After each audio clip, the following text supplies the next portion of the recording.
My mother passed away last week. It all happened quickly. A call from the hospital, followed by me hastily booking the first flight home. It was the sort of trip you don't have the time to pack for. I'd gone to the airport straight from work, and in my anxious rush, didn't even remember to call my wife until I was standing at the gate. I sat with my mother through her final night. She was lucid in short bursts, her mind surfacing and then falling back into its own depths. I held her hand, and in the moments she was awake, I'd speak to her. Just small things, how much I loved her and how grateful I was to have her as my mother. I was an only child, and my father died when I was still young, so growing up it had really only been the two of us. I'd grown up and moved away for college, where I met my wife, and after we married I'd taken a job in another state, closer to her family and her many siblings, all of whom she was close to. It felt like a simple case of majority rule, but I always felt guilty about the distance. I tried to visit her at least once a year, or to fly her out to see us. More than once we'd discussed her moving closer, but her whole life had taken course in that small town. She had her friends there, and her memories, and the time got away from us, as it so often does.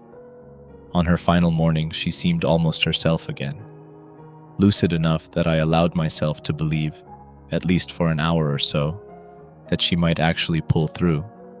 She was reminiscing about my childhood, about how happy she'd been despite any troubles we'd had.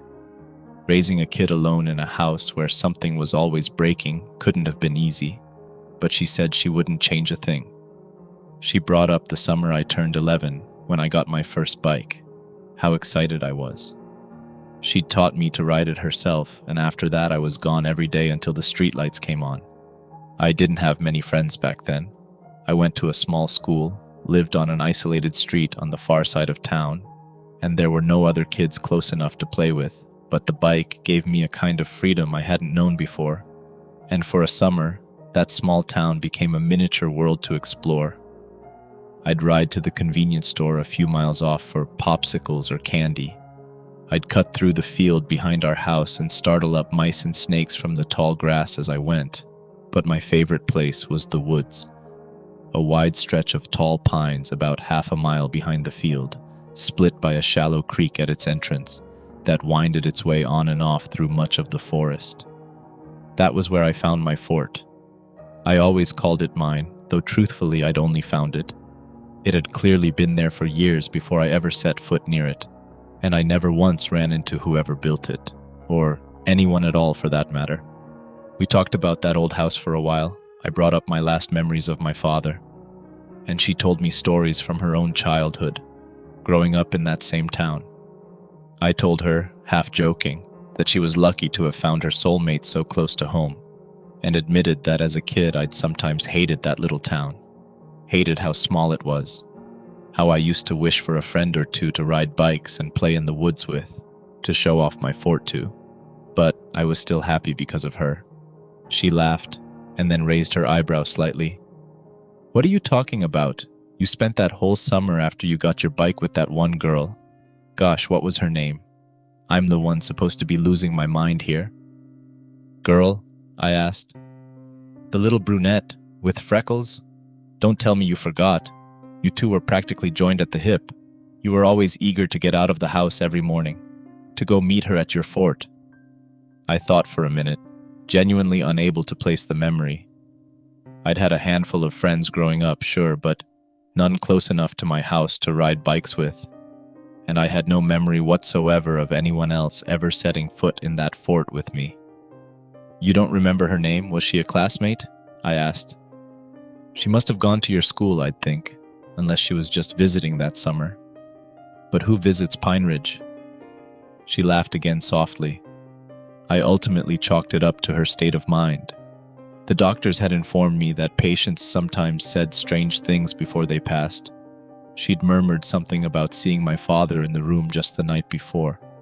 We talked a bit longer after that, then she drifted off. She didn't wake up again.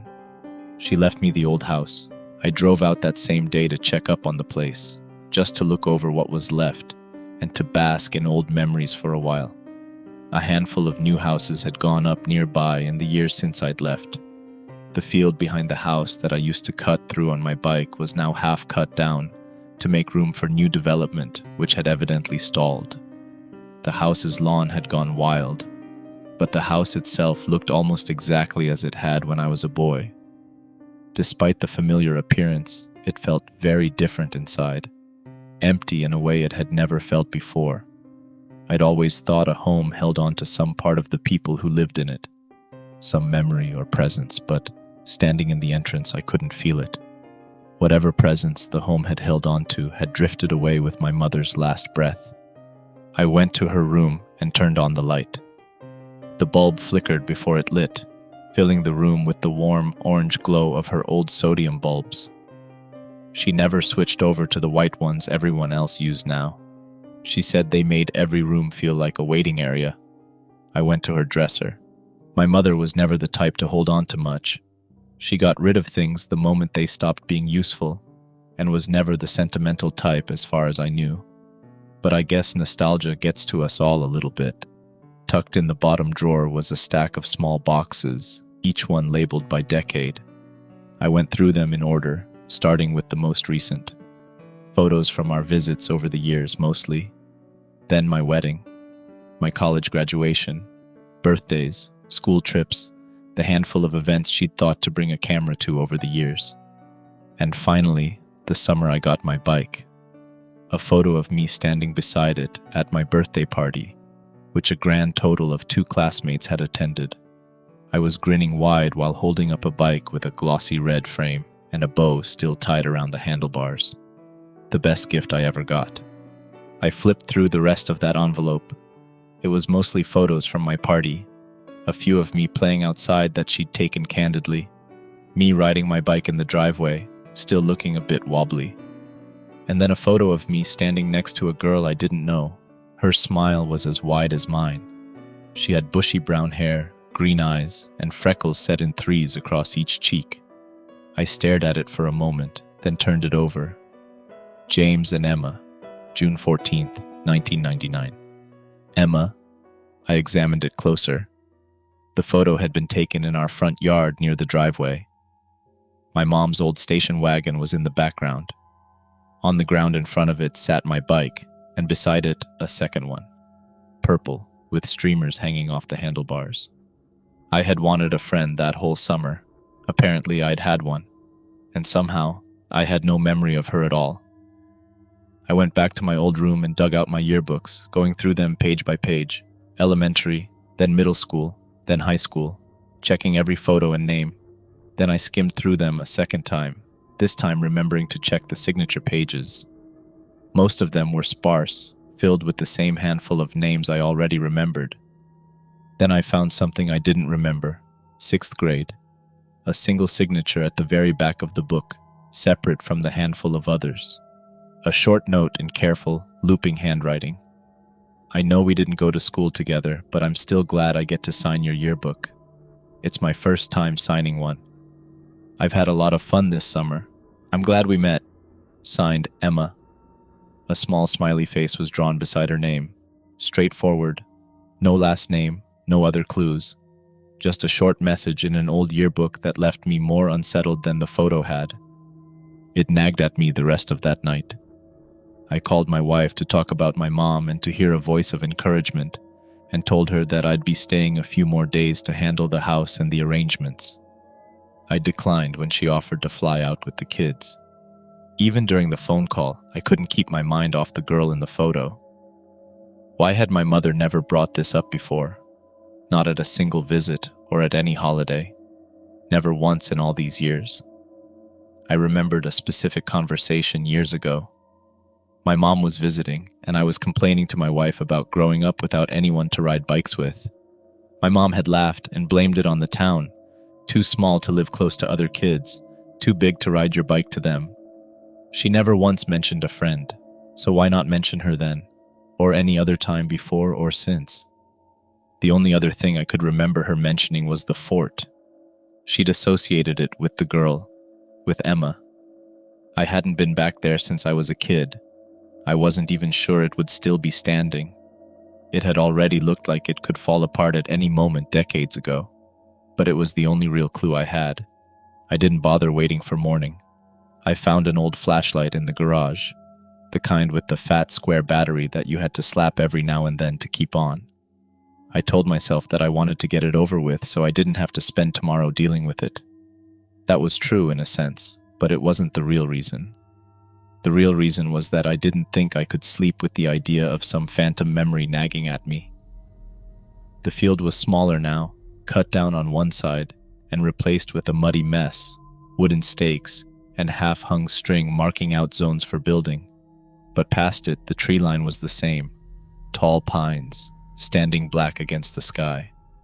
I walked the half-mile through the field and found myself thinking far more about the snakes, mice, and ticks than I ever did as a kid. I stood at the edge of the woods for a long moment. The creek that used to mark its entrance was now dry. Then I willed myself forward into the darkness of the trees. I found the remnants of the creek before I found the fort. I heard it first, low and constant, and the sound soothed me somehow. I walked a while, then there it was, smaller than it looked in my memory and leaning harder to one side than it used to, but still standing. Scrap plywood and 2x4s, nailed to the trunks and branches of an old tree, roofed with a sheet of old tin that was mostly orange with rust. I don't know what I expected, really. Nothing, probably. I think some part of me was just using this sudden quest as some excuse to avoid thinking about my mother's passing, and the knot that had been in my stomach since I got the call at work. So I wasn't quite prepared when the beam of my flashlight touched the carved letters at the base of the tree. J+E. I put my fingers on it, and for just a fraction of a second I heard someone laughing. A girl's laugh, almost as real as if it had been behind my shoulder. It was gone before I could turn around, and when I did turn there was nothing but old pines and the dark bearing down between them. My heart was going like I'd run the distance to the fort instead of walked it. I steeled myself and climbed the ladder to the fort, and went inside. I exhaled in relief that the ladder didn't break under my weight. The floor of the fort was covered by a piece of old carpet, now black with mildew, and a half of it had given way to the wood underneath. I shined my flashlight around and stopped on a corner of the fort where the carpet was raised. Tucked beneath a warped board was a small, cut-out section of the floor that had once probably held comic books, or cool rocks, or whatever else a boy keeps in a fort. Inside was a tin box, rusted through on one corner. An old cookie tin, I think. I pried the lid open, having to use more strength than I expected. Inside were a handful of Polaroids, stuck together at the edges from years of humidity, a few rocks and marbles, a hair tie, faded pink, and a few folded pieces of paper so brittle I was afraid they would come apart in my hands if I tried to unfold them. For some reason that I could not quite express, my heart was now pounding even harder than before. I went for the notes first, and unfolded the first. James, that was really mean. You didn't talk to me today. I stood right in front of you outside the fort, and you didn't look at me at all. You just walked right past me. You didn't even answer me. I pretended I was fine, but I was really sad. Did I do something wrong? Emma. What startled me more was the response, written directly below on the same sheet of paper. To Emma, what are you talking about? When I came to the fort, you weren't here. Are you just messing with me? Are you sure you saw me? I thought you had something to do, maybe. I'll be here tomorrow at noon. I'll bring lunch, James. It was my own childish handwriting scrawled on the paper, but I couldn't recall ever writing it. I couldn't remember any of it. In all of my memories of the fort, I was alone. So how was it that I was now finding impossible evidence of a friend I didn't even remember having? I was almost shaking now, but I unfolded the second note.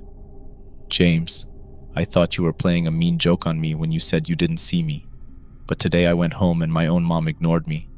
I yelled out to her over and over, but she wouldn't turn around. I'm getting really scared. Please meet me here after lunch, okay? Emma. Below it, my response read, I think you're the one messing with me. How could your own mom forget you? Is this part of one of your stories? Well, even if she does forget you, I won't. I promise. James. My hand shook as I pried open the third note. You promised you wouldn't forget me. I know you didn't mean to break that promise. I don't think it's your fault. I think something is happening to me, and I don't know why, but it's getting worse. Nobody reacts to me now. I'm going to try something tomorrow. I hope it works. If you're reading this and you don't remember writing anything back, or you don't remember me at all, then I guess it didn't. I'm sorry. I hope you have a good life. I'm really glad we were friends, even if it turns out I'm the only one who remembers. Emma. There was no date, but they must have been from that summer. I sat down on the old carpet and read over each note several more times. And each time I got to, I guess it didn't work, something in my heart sank a little bit deeper. I went through the Polaroids next. Most of them had stuck together or faded beyond saving, but I managed to peel 3 apart without losing the image. One was the 2 of us in front of the fort, smiling wide, taken with an outstretched hand. Our arms slung over each other's shoulders like we'd known each other for years. The second was of Emma alone, sitting on a fallen log, not smiling, and looking somewhere off to the side of the camera with an expression I couldn't place. Wary, maybe, or frightened, or desperate, to a degree a girl her age shouldn't be. The third stopped me cold before I even understood why. It was a poor shot, slightly off-center, half-shadowed, clearly taken in a hurry. But even blurred and dark, I recognized it instantly, and the fact that I actually recognized it hit me even harder than the other 2 photos had. A black shape, low to the ground, half swallowed by dirt and pine needles. I hadn't consciously remembered it yet.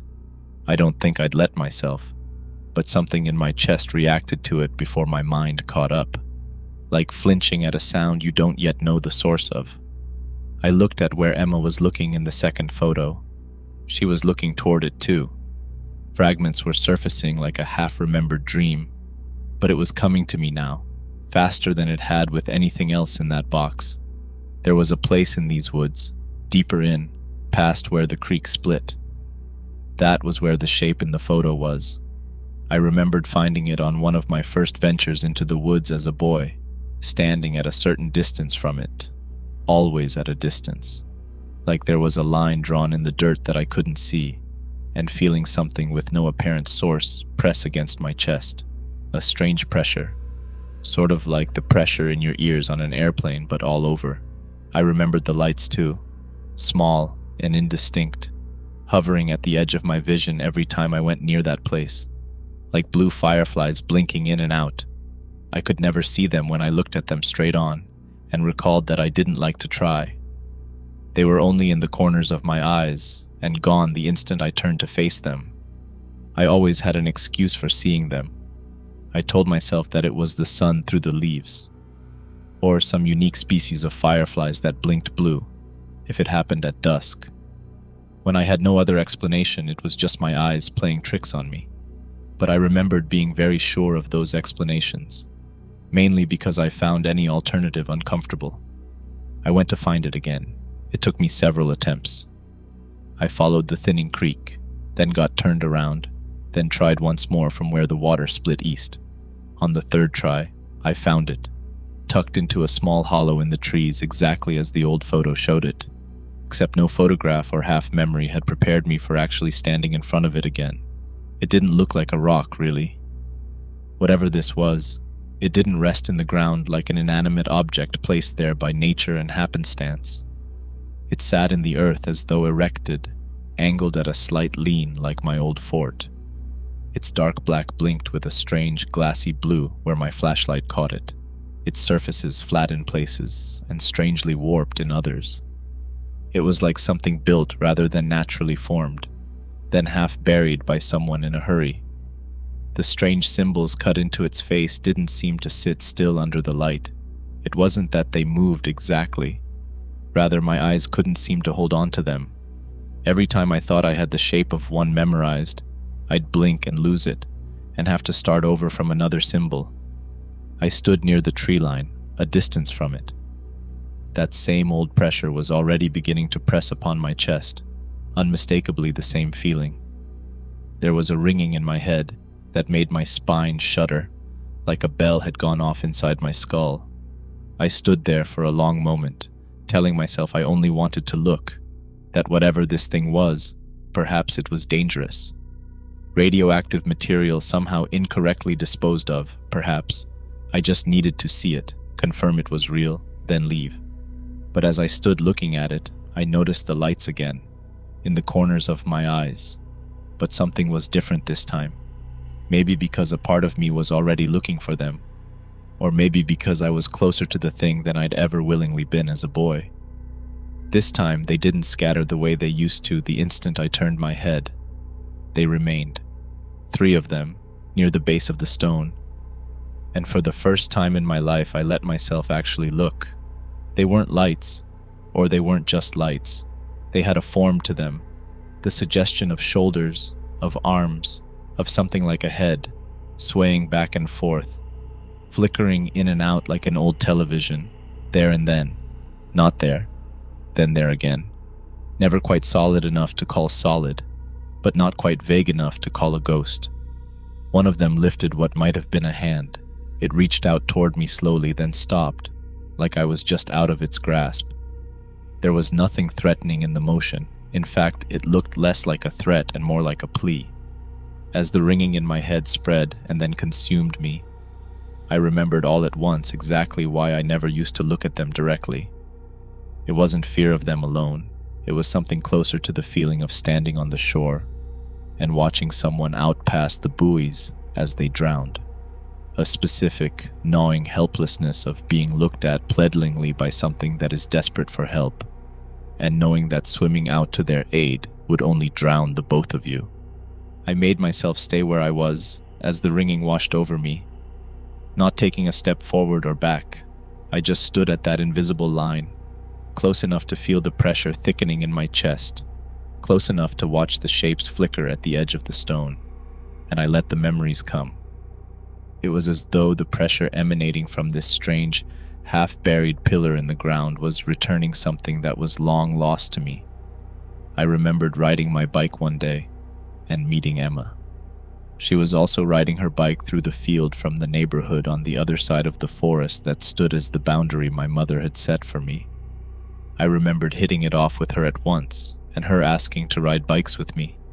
I remembered showing her my fort, despite her being nervous to enter the forest at first, and me at first wondering if I should reveal my greatest secret to someone I'd only just met.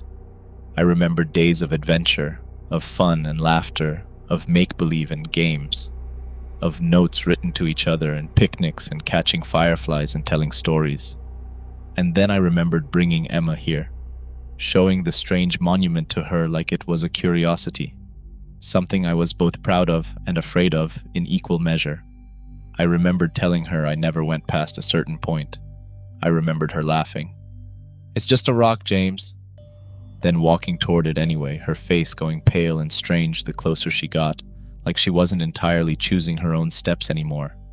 I remembered her hand reaching out, and the way the air seemed to pop like an overinflated balloon the instant her fingers touched the surface. Less a sound and more a change in pressure. I remembered her sudden shriek that soon turned into a whimper. And then I remembered my panic, my rushing forward to grab her other arm and hauling her back so hard we both went down in the dirt behind the invisible line. And I remembered her running off afterward and not returning for the rest of the day. I don't know how I'd forgotten or why I was so afraid of her touching that pillar back then. It was almost instinctive, the same aversion I felt to it now. I don't know why I never told my mother, or had I. What I instinctively understood now, standing there with that shape still reaching toward me from beside the stone, was what Emma's last note had actually meant. "I'm going to try something tomorrow." She'd been talking about coming back here, alone this time, touching it once more, perhaps believing that if the stone had done this to her, the stone could undo it too. I didn't wait to see if the shape's hand would ever close the distance between us. I stepped back, then further back, until the pressure in my chest began to fade along with the ringing in my head, and the shapes at the base of the stone went still, then dim, and finally disappeared. I did not look back at it again. I walked out of that clearing as fast as I could, and I did not stop until I could see the streetlights of the new development through the trees. The next morning, I sat on the front porch, waiting for my ride back to the airport. I had decided to leave early. I needed to return to some sense of normalcy.